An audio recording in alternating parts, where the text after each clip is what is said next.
basebo ne banyabo ntwala omukisa guno ku lwa gavumenti okubetondera ebyaguddewo mu ggwanga nga bivuddemu n'okukosa abantu ab'enjawulo okufuna ebisago nga biva mu bulagajjavu obwaleeteddwa ebibinja by'abayaaye bembeera mbagamba nti banywi b'enjaga abali obukoola abakoze effujjo mu nkuuka owa Ssaabasajja ate ne bavaawo ne batwala effujjo lyabwe ne balitwala e Buloba.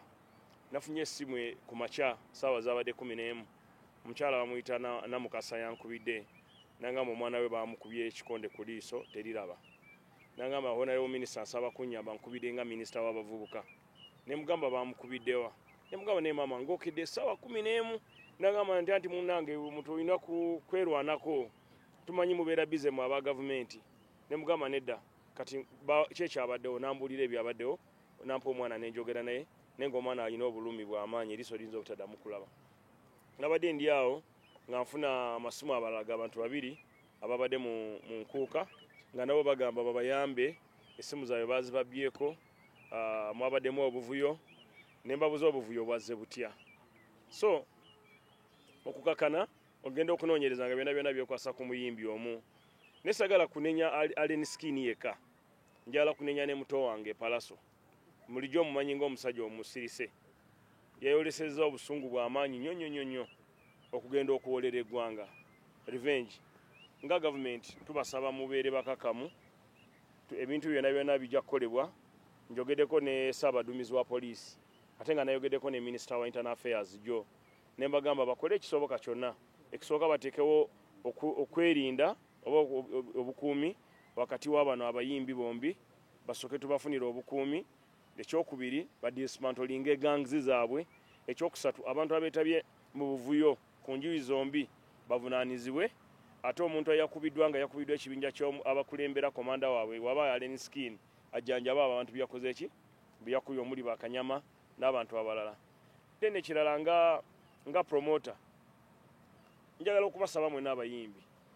Leon Island yabeerawo tiyabeerako n'abasiru abantu abagwagwa bagenda nga bakola kye bayita ekigaali ne muyita ku kkubo wano ne mubba buli dduuka lye musanze nti mutwala pulezidenti wammwe oba mmeeya wammwe. Bobi Wine yabeera ne Firebase wadde yali nnafu ne Firebase naye talina muntu gwe yanyagako bintu nga batambula. Gagameiro ya Bebe Cool ne saawulirako nti yeeyise mu ntinda negenda nga enyaga buli kyesanze ku stage. Lwaki zino zifangoni zo zibeera exceptional nti zo zirina obuyinza obugenda nga bubba abantu obujja ku mulyango n'omenya geeti kwegamba nyoleddwa nnyo kubanga emabega nayogerako na Allen Skin ne mubuulirira nga muto wange ne mugamba tukwate empola bino ebintu wegendereze. Nagamba nti ati muzeeyi tofuna budde bundaba. So kakati ndowooza nasazeewo ne bapromota bannange okubakangavula mu ngeri y'ekisajja ekikulu ekisooka kubajja ku stage abeetabye mu kulwana enjuyi zombi bave ku stage okumala emyezi 3 tuwe police chance okunoonyereza nga beenoonyereza etuwe ripooti. Bwe tunasanga nga ripooti ewunzikira ku bombi nga bonna balina obuzibu tubabaninga okumala omwaka mulamba naye okutandika nga 1 January okumala ennaku 9 tebagenda kuyimba wano mu Kampala oba ku bivulu bya omukufe oba ku muntu yenna. Then ekyokubiri mu abavaayo ne mubategeka mugende mu maaso nga mubategeka naye mumanye nti tuli mu promoting ebibinja ebigenda okufula ensi yaffe beerenga Haiti kasaawa zino ekuumibwa nsi ya poliisi y'amawanga magati nga n'Abannakenya gye bali eyo. Ekibuga baakiwamba ekisaawe ne bakiwamba naye nga babiwamba criminal gangs. Bano abavubuka abagamba nti bo bali unruly. Ani agambye nti unruly gwe nga toyina president kati president abeera atuyamba ki? So tuyina president wa Uganda tutosobola gamba nti oli unruly. Then ekiranjagala kuddamu bannayuganda mwenna ababadde balowooza nti Allen Skin akozesebwa gavumenti. Emabegaawo mwabadde mulaba Allen Skin yagenze mu Democratic Alliance ekulemberwa Mwami Mpuuga yali leader of opposition.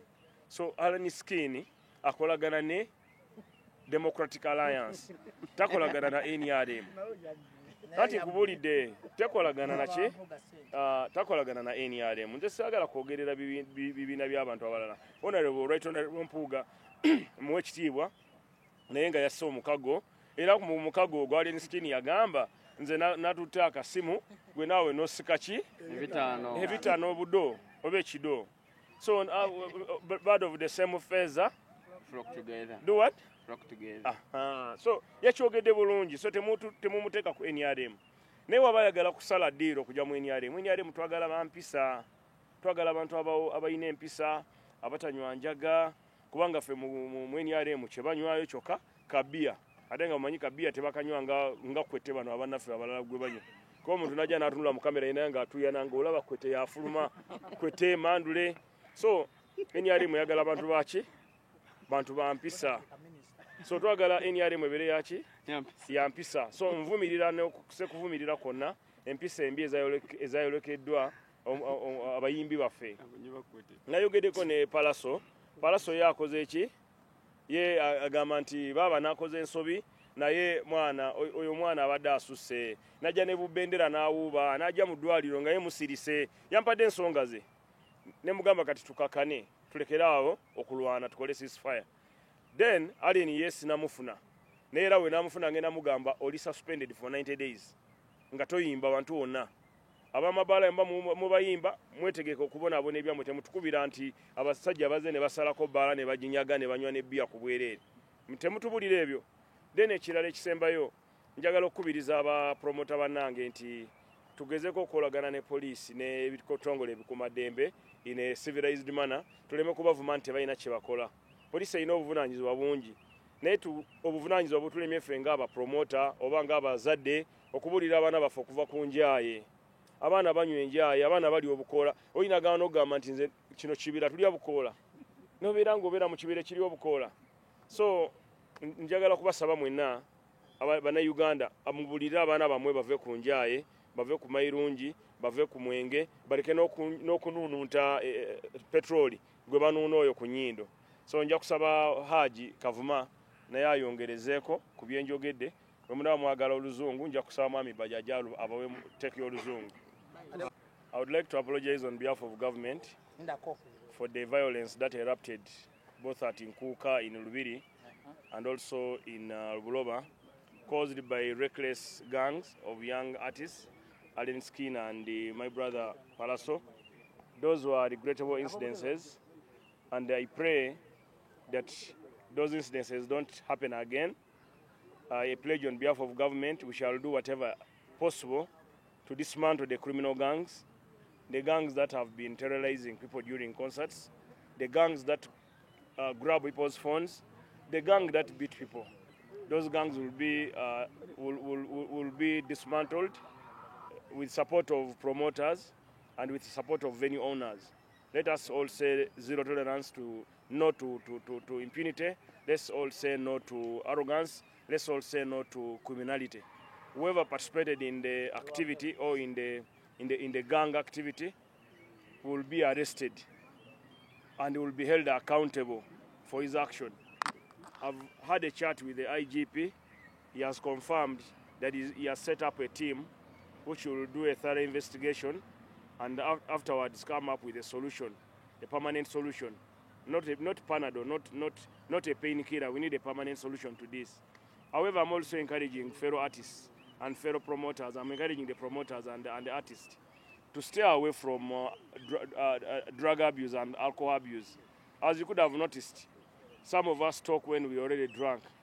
Some of us sing when we already drunk. So drinking is not a good practice.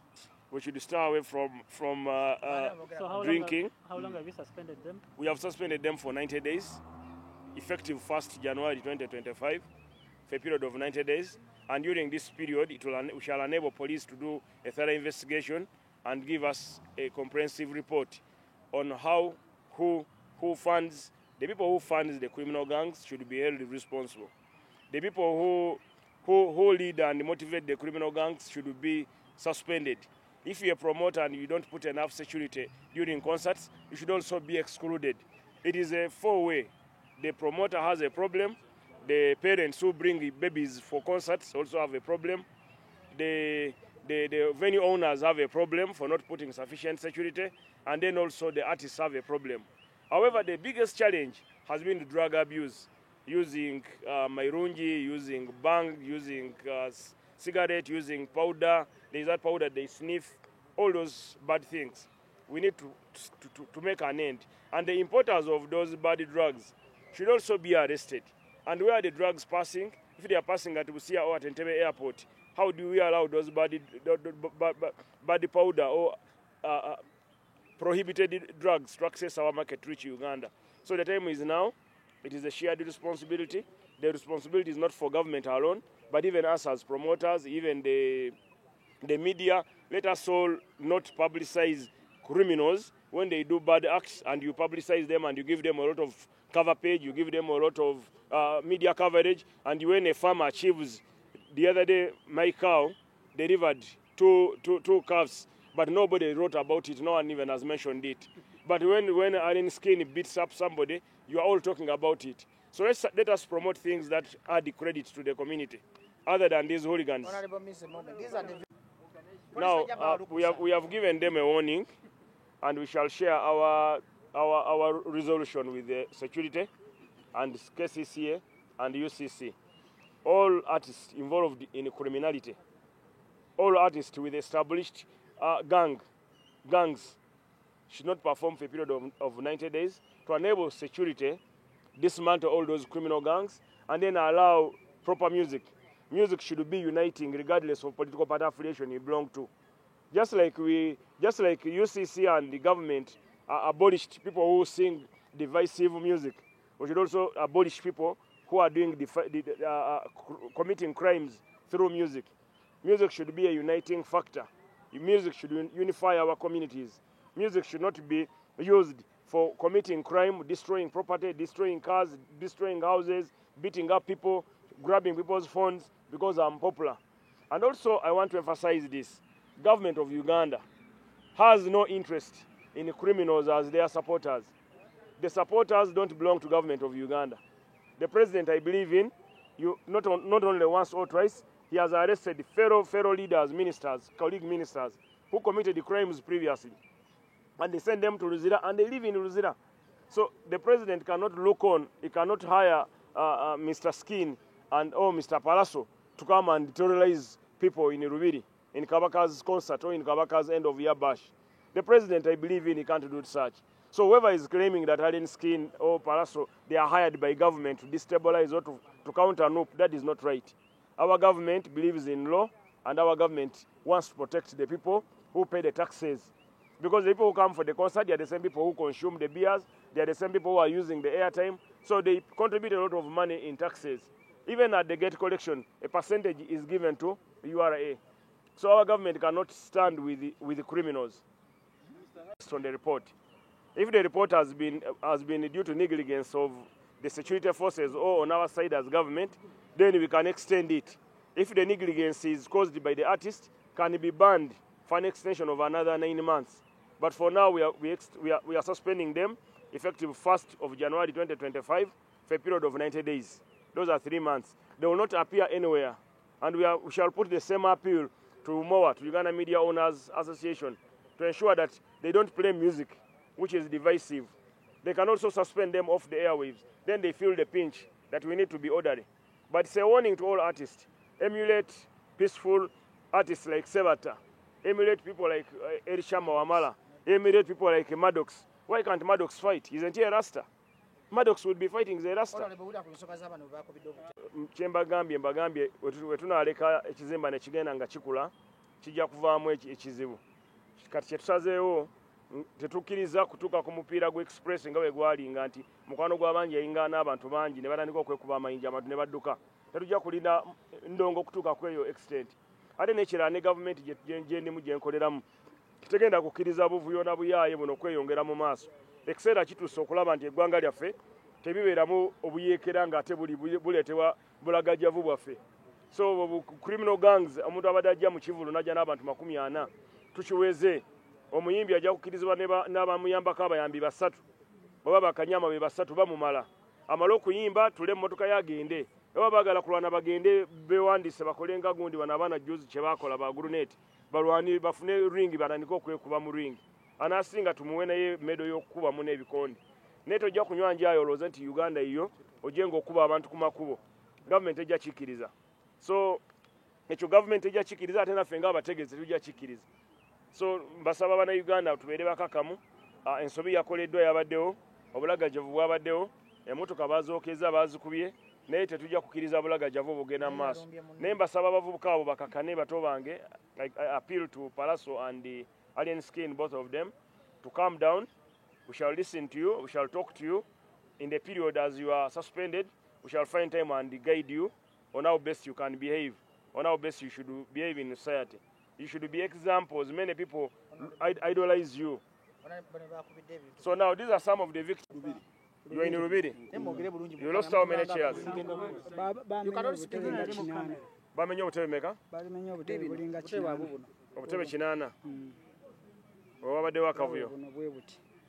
Kali mwogere mu kamera. Tebeeza. Omuntu eyagenza opangisa obutebe nga noonya sinse emitwalo 10. Nanyi ntebe ye mwami usembera sebo. Kwa ekimulesa antwala mu kkomera. Omwami ono era nyine butebe. Nagenza obutuusaayo nga kubulako obutebe 10. Yadda antwala mu kkomera mugaso okondeke nonye mukamanga babe si yali abuntumye. Netezo omuntu yadanonye emitwalo 10 kale okwate nga banjagaza milioni 2 kitundu. Sinawe ngenda kuzijja. Teba omenyemenye bulani babubba. Government wetiyambe. Jetuli wano nsaba balamu wenyini gwe woli oli mukama waffe minister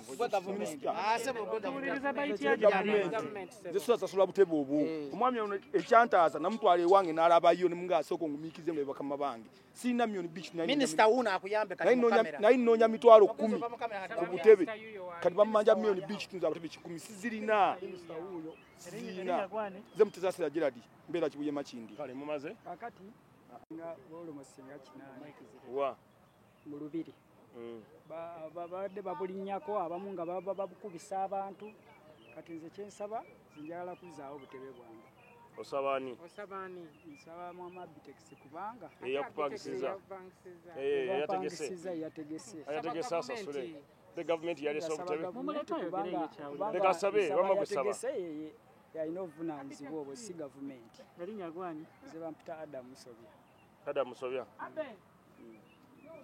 naye mama gwoga kale Mr. President yunaze omwami ono akasabe ku kamera awulire na mike yani endala oba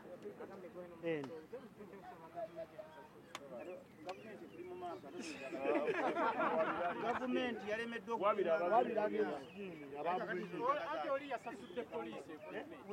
polisi erina okukuma abantu n'ebintu kati saba polisi minisita wuyo wali polisi yalemereddwa okukuma omulimu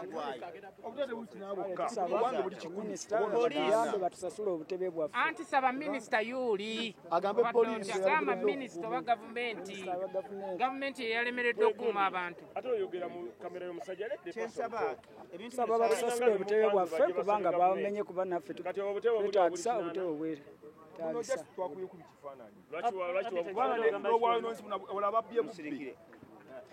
Honorable Minister, tukkirize tugaane essaawa zino obuvuyo bonna obubaddewo buvunaanyizibwa ku poliisi ya Uganda. Yeebakidde ku mirimu oba yeebakira ku mulimo bwe kituuka ku Alien Skin. Poliisi y'e Katwe n'Ekibuye waliyo emisango gisukka 30 nga baagiwawaabira Alien Skin naye poliisi n'esirika n'esuulirayo gwa Naggamba. Era bwe twogera Honorable njala njogera ensonga zino zituuke bulungi. Musobola otubulya lipooti y'omuntu eyafiire wa Alien Skin na guno gujja talina bakuvaayo. Mwe mufevalinga poliisi, mwe mufevalinga Alien Skin okukola ebintu ebyefujje mukkirize mugaane. Bagenze mu Lubiri Bebe Kulu yayingidde n'abantu 20 nabaddewo. Era zinagambye poliisi mubaleke bayingire bwe munamugaana ebweru mugenda kuleeta akavuyo. N'ayingira n'adda wali ne Kingisa n'adda wali. Babadde balina obukugu obusobola okugaana Alien Skin okuyingira n'egganga. Poliisi kubanga omusajja yawooninga ne ku peegi ye n'agamba nzijja mu Lubiri naye binaddirira temutunenya. Ebyo byonna poliisi yali badde eryawo eyo olw'ensonga eyo. Yaggadde ekkubo ng'ayina emmotoka 12 n'atambula n'abantu mpaka ku stage mu nkuuka mu Lubiri. Poliisi ng'eraba poliisi erina obusobozi obusobola okukuuma abantu n'ebyabo. Abo abasirusiru ba Alien Skin ne bayingira mu audience yabadde VIP ne bakuba abantu ng'ensi yonna eraba nga poliisi weeri. Poliisi baatugambye baatuwadde ba poliisi 7 baabadde luddawa. Twasasudde abapoliisi 7 mu kukuuma abantu ba Ssaabasajja Kabaka. sijja kugamba nti mulina ekigendererwa ekyokutta n'enkuuka, ekyo saagala kukyogera, naye mundeetera ekirowoozo ekyokukirowoozaako nti Alien Skin naakola effujjo ku madereka asatu nga poliisi weeri. Mwakoze, poliisi yakoze obulagajjavu, tetandise butandisi ku Alien Skin. Kati essaawa zino baakubye obawubba oluba lwawogose, abantu abalala bali ku bisago. Mwagala tubaleete tutambule nabo tubatwalewo muleke mumanye nti poliisi yalemeddwe okukuuma abantu n'ebyabwe. Abawubba batambudde essaawa zino ne bagenda okusala ku Alien Skin ku kitebe kye, poliisi bakyezuukuse mu bwangu. Ate Alien Skin bagenda okukola effujjo, ate poliisi tevaayo. Kati bwe tuvaayo ne tugamba nti muli mabega wa Alien Skin mwe mumuwa baakapu mba mukyamu. Wubba essaawa zino babadde 20 nga bagenda okulaga obutali bumativu bwabwe wa Alien Skin, poliisi eyimukiddewo. Lwaki temusitukiramu ku Alien Skin? Bannayuganda mwagala batwatale okutwalira amateeka mu ngalo, kuba bagenda gatwalira mu ngalo, kubanga yavaayo n'agala ali waggulu w'amateeka. Kati buli Alien Skin gwakozeeko effujjo namwe mwerwaneko, kyekigenda okuddako. Ono omusajja obutebe bwe bwamenyese, musajja munaku yeeyiya mu lubiri, obutebe bwabadde 12,000 mu VIP, bwonna bwamenyese. Agambye obutebe bulagajjavu nga bw'ogambye eri bakumi b'eddembe. Tujja kwogeraganya ne poliisi tulabe engeri gye tusobola okumutaasa afune obutebe bwe 180. Naye olulala tukolere wamu ne bakuumaddembe okumalawo obumenyi bw'amateeka mu Amyabitex, kuba abamenyi b'amateeka mu abo abapangisa bajje babayimbire. Twabadde wano ku Sheraton nabagambirawo nti nze omunywi w'enjaayi omunywi wa Bukoola tajja kujja era saabakiriza kujja.